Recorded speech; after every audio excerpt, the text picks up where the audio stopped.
The meaning of life I did not find in books or religions or in the words of others. Like all my conclusions, I went directly to the source. I went to nature for the answer. It is different than conventional conclusions.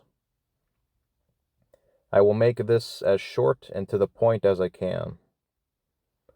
The popular theory that many come to is that Earth is a classroom, that we are here to learn and grow through struggle and suffering, so we do not contaminate a utopia waiting for us at the conclusion of our education.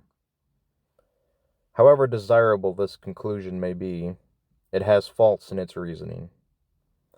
The biggest is that it is not universally applicable.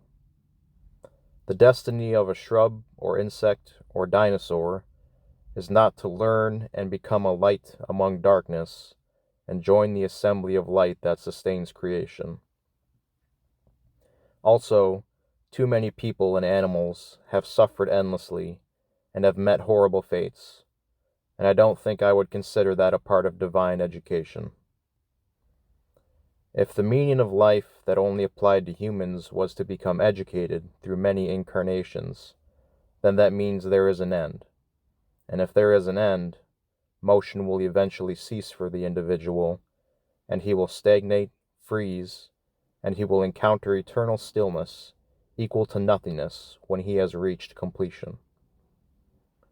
Life itself is motion, meaning a thing moving to completion or incompletion.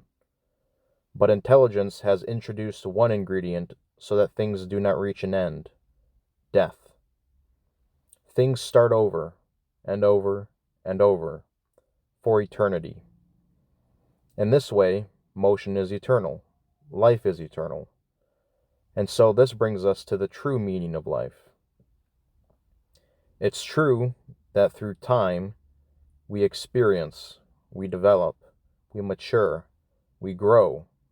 But this process through time is to fulfill a higher purpose, and the true meaning of life that applies to all things: expression.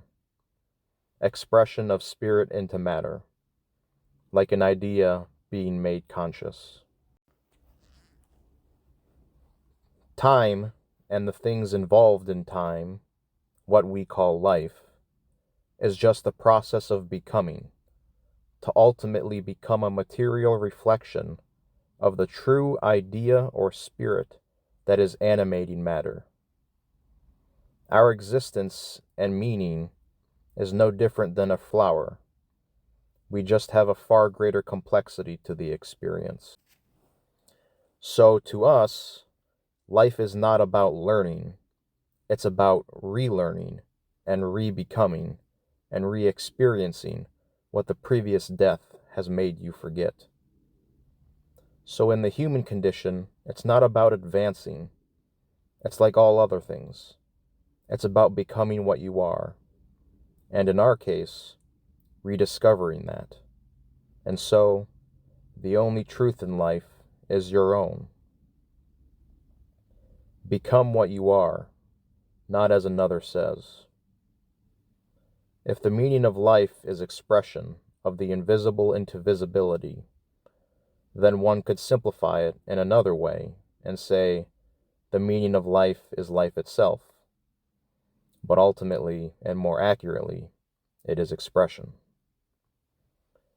But we must be aware that the goal of expression is an attempt, and not all things are successful every incarnation, as the conditions change for that idea every time.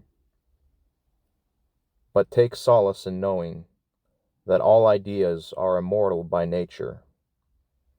Your idea, even though not successful every life in reaching ripeness, can never be destroyed. Only the clothing of matter that we wear is susceptible to manipulation, change, and disintegration.